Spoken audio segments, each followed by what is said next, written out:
Investidores, Bitcoin sendo cotado a $26.200 e a gente vai nesse vídeo fazer uma atualização da nossa análise técnica clássica. Vamos aqui entender o que a análise técnica nos sugere como possibilidade para os próximos movimentos do BTC. Então, sem enrolação, a gente já vai começar aqui olhando o time frame diário, tá? Bitcoin Bitcoin deixou uma formação clássica aqui de reversão de tendência, certo? Investidores, que é a formação de cabeça e ombros, né? Aqui no topo desse movimento de impulso de alta, né? E aí essa formação, ela deixa pra gente aqui um alvo que tá aqui na faixa dos $23 mil, né? Praticamente 22.200, 23, vamos falar desse range entre 22 e 23 mil dólares, né? Uma região que a gente sabe que tem um potencial suporte bem importante ali para o BTC, tá? Eu gosto de utilizar esse indicador de faixa de preço, de volume por faixa de preço, né? E a gente consegue ver certinho aqui as faixas de preço que tem maior incidência de se comportar como um suporte. A gente tem aqui, ó, um volumão bem importante aqui na casa dos 23, tá? Tem uma confluência com aquele alvo lá projetado pela formação, né, de cabeça e ombros. A gente também tem aqui, ó, mais um pico aqui dentro da faixa já dos $19 mil, né? $19.200. E aí a gente tem um outro pico de volume, o maior deles, aqui na casa dos 16 mil, tá? Que é justamente o ponto de controle, tendo como base o volume financeiro de toda essa movimentação aqui mais recente, certo? Nem tão recente, né? Isso aqui a gente já pega um range lá de junho do ano passado, já é quase um ano de movimentação, né? Então a gente passa a entender que esses são os níveis de suporte mais importantes para o Bitcoin nesse momento, certo? E eu entendo que todos eles são suportes muito fortes. Claro que o dos 16 é o mais forte por ter o ponto de controle, o dos 19 também é uma região de suporte bem importante, e o suporte que está aqui entre 23 e 25, que é aqui onde a gente tem a formação de topos, também é um suporte muito forte. Então assim, entenda o seguinte, não vai ser tão simples e tão fácil para o fluxo vendedor derrubar o preço do Bitcoin desse jeito, tá? Para o Bitcoin simplesmente desabar dessa forma, assim, a gente precisa ter aí uma situação muito, mas muito, muito negativa mesmo acontecendo. Se não, vai ter briga de preço dentro dessas faixas que eu coloquei aqui para vocês, tá? E aí a gente monitora a primeira delas, certo? Que vai então dos 23 aos 25 ali, onde o Bitcoin justamente deixou aqueles topos, né? Os topos mais recentes aqui, certo? Então, a gente monitora aqui esses níveis de preço, e eu vou migrar aqui para um time frame semanal, investidores, para a gente dar uma olhada no semanal como está. E, bom, a gente tem aqui uma situação em que o Bitcoin, ele está nesse momento testando a média móvel de 200 períodos do semanal, tá? Eu vou até colocar no outro gráfico do BTC aqui, ó. Deixa eu ver se é esse aqui ou é esse aqui. Esse aqui é o que tem o maior histórico.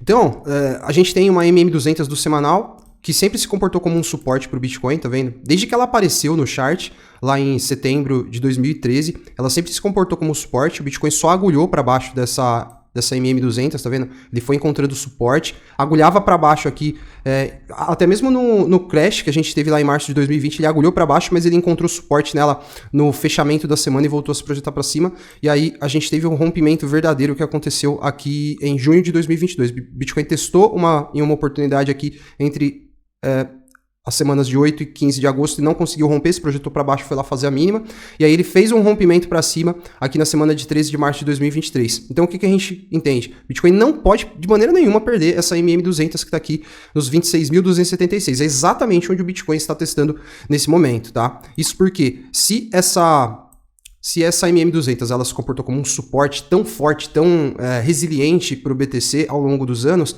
ela também vai se comportar como uma resistência na mesma intensidade, tá? Então, se projetar para baixo dessa MM200 aqui, eu considero um cenário bem pessimista, tá? Bem ruim para o Bitcoin, e ele, de fato, não pode se consolidar abaixo dos 26.200 nessa ótica do semanal, tendo como base essa importante média móvel, tá? E aí, quando a gente olha alguns indicadores também, investidores, a gente já tem aqui um cenário de um MACD, ele tá para dar um sinal de venda, é muito possível que a gente tenha um sinal de venda sendo dado nesse indicador já na próxima semana, tá? A semana atual fecha no domingo às 8h59 da noite, né? A próxima semana começa às 9 da noite do próximo domingo. Então, é bem possível que a gente tenha aqui um sinal de venda sendo dado. E aí, quando a gente olha esse indicador, os sinais de venda dele não podem ser ignorados. A gente teve um sinal de venda aqui, ó. Esse sinal de venda foi dado. Bitcoin, isso aqui foi lá em abril de 2021. O Bitcoin, ó, lá, da máxima daquela semana até a mínima que o Bitcoin chegou a fazer depois, ó, foram 49% de desvalorização, tá? Depois a gente teve um próximo sinal de venda que foi dado aqui, foi em 29 de novembro de 2021, isso aqui praticamente marcou o início do bear market do Bitcoin das criptomoedas, né? Bom, isso aqui não precisa nem medir, né? Bitcoin, depois desse sinal de venda aqui, ele chegou a se desvalorizar, vamos colocar aqui, ó. Eu vou, porque a gente tem um outro sinal de venda ali, então eu vou considerar, ó, ele chegou a se desvalorizar 44%, tá? Depois ele deu mais um sinal de venda aqui, ó, em abril de 2022. Esse aqui foi o sinal mais cruel, né? Que aí o Bitcoin foi lá, ele se projetou para baixo agressivamente, foi lá fazer a mínima do ciclo corretivo. Então a gente vê que a gente tem mais um sinal de venda para ser dado aqui nesse indicador, tá? Já nessa próxima semana. Isso acontecendo depois que a gente teve aqui ó, uma divergência no histograma, tá? O histograma está se projetando para baixo aqui e o preço, nesse mesmo horizonte temporal, foi se projetando para cima, certo? Então a gente tem aqui uma divergência de baixa pelo histograma e pelas médias móveis a gente tem mais um sinal de venda para ser dado aqui no BTC.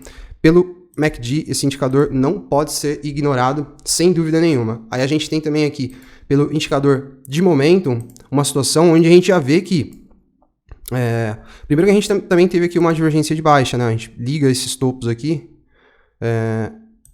Eu vou fazer assim, a gente tem uma linha flat aqui, a gente tem uma linha ascendente lá no gráfico, a gente teve um falso rompimento aqui no momento dessa própria linha que ele deixou, tá vendo? E nesse momento, agora, pelo time frame semanal, pelo indicador de momento, a gente já tem uma situação aqui onde o fluxo vendedor está ganhando força a ponto de colocar o Bitcoin em um momentum bearish, certo? Então a gente pode considerar que o momento não é dos compradores mais. Isso acontece quando essa linhazinha laranja aqui, ela cruza para baixo, essa linha branca aqui que eu acabei de acender no gráfico, tá? A gente já tem uma linhazinha, tá vendo? Tracejadinha ali bem clarinha, mas eu sinalizei para vocês. Então cruzou para baixo é momentum bearish, tá? Quando ela tá aqui para cima é um momento mais bullish, quando ela tá aqui para baixo é um momento mais bearish. E aí a gente tem também uma situação que foi observada, já mostrei para vocês em várias análises do BTC, que a gente teve uma divergência de baixa pelo OBV também, né? Pelo On-Balance Volume, a gente liga esses dois topos aqui, a gente também tem aqui uma linha flat, uma linha plana, se a gente ligar esses topos lá no gráfico, a gente vai ter uma linha ascendente, certo? Linha ascendente no gráfico com linha plana ou linha descendente no indicador é sinal antecipado de que uma baixa pode vir a acontecer, certo? Então, os sinais que a gente observa aqui pelos indicadores e pelo próprio fluxo, né, de compra e venda, sugere pra gente que o Bitcoin vai sofrer mais pressão vendedora aí nesses próximos dias e semanas, tá? Pelo menos, não sou eu que estou dizendo isso, a gente vê que são os indicadores, é a própria análise técnica que está nos sugerindo. Isso acontecendo, investidores, em um momento que a gente tem aí, ó, altas de juros acontecendo pelo mundo, a Europa já informou o mercado que vai continuar subindo juros por lá, a gente teve a divulgação da ata de reunião do Comitê de Política Monetária dos Estados Unidos ontem e eles deixaram em aberto mais altas, cara. Decisões serão tomadas com base em dados, mesmo retomada de alta não está descartada. Então a gente ainda tem essa questão do fluxo de capital disponível para ativos de risco sendo cada vez mais drenado do mercado e as altas não param. A gente teve elevação da taxa de juros lá na Nova Zelândia ontem. Os caras compram Bitcoin também lá, o mundo compra Bitcoin. Isso não é bom para o BTC, isso não é bom para nenhum ativo de risco.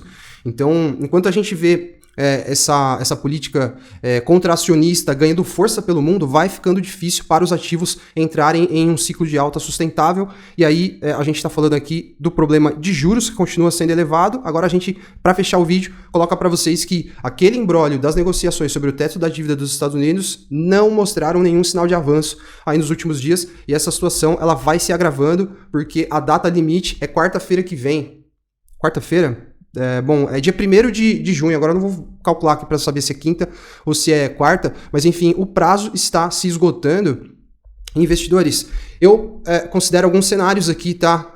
Considero, bom, primeiro o cenário dos republicanos retardarem esse acordo até o dia 31 de maio, que seria a véspera, tá? Da data limite, e isso com certeza já colocaria os mercados aí em uma situação de estresse muito forte. Eu já recebi e-mail aqui falando que as agências de risco de crédito já estão avaliando rebaixar o rating dos Estados Unidos. Isso pode fazer com que a gente tenha o pior dia do mercado desde o crash de 2020, de março de 2020. Considero a possibilidade do que os Estados Unidos chamam de technical default, né? Que tipo, seria um calote técnico, da gente ter aí um calote de 1 ou 2 dias acontecendo, um período pequeno, mas que pode já abalar o mercado de uma maneira que ninguém consegue nem projetar o que pode acontecer, certo? A gente tem também uma outra possibilidade que é esse acordo ser fechado nos termos que foram exigidos pelos republicanos, né? E a Casa Branca, que é democrata, já sinalizou, isso aqui é um estudo da própria Casa Branca, tá? Que em um relatório divulgado disse que se os acordos forem fechados nos termos dos republicanos, a gente vai ter uma recessão tão severa que a gente pode esperar uma queda na bolsa de 45%, ou seja, comparado lá ao crash de 2008, a gente vai ter uma elevação do desemprego em 5 pontos percentuais, então aquele gráficozinho do desemprego que eu venho mostrando para vocês, ele vai ter aquele spike para cima realmente, custos de empréstimo de longo prazo subindo muito, enfim, então eles estão lá na queda de braço, né, eles estão lá no cabo de guerra, e se de repente os republicanos ganharem força e conseguirem fazer com que os democratas gastem menos dinheiro, a gente pode ver a economia americana mergulhando em uma recessão ainda mais severa do que aquela que está sendo projetada por todos aí. Aí sim, o cenário mais bearish que a gente projeta nas nossas análises pode se cumprir. A gente vai continuar monitorando aí todas essas situações, tudo isso vai gerar consequências positivas ou negativas aqui nos gráficos, e aí a gente vai atualizando as nossas leituras, certo? Vou fechar o vídeo agradecendo você que ficou comigo até o final do vídeo. Vou pedir para você não esquecer de deixar o like aí, cara, para você fortalecer o canal. Se você é inscrito já do canal e acompanha as análises, já chega dando like. Eu faço isso nos canais que eu curto. E, enfim, é isso. Se é novo, se inscreve. Se já tá inscrito, já chega dando like. E a gente se vê aí na próxima análise, certo? Um forte abraço.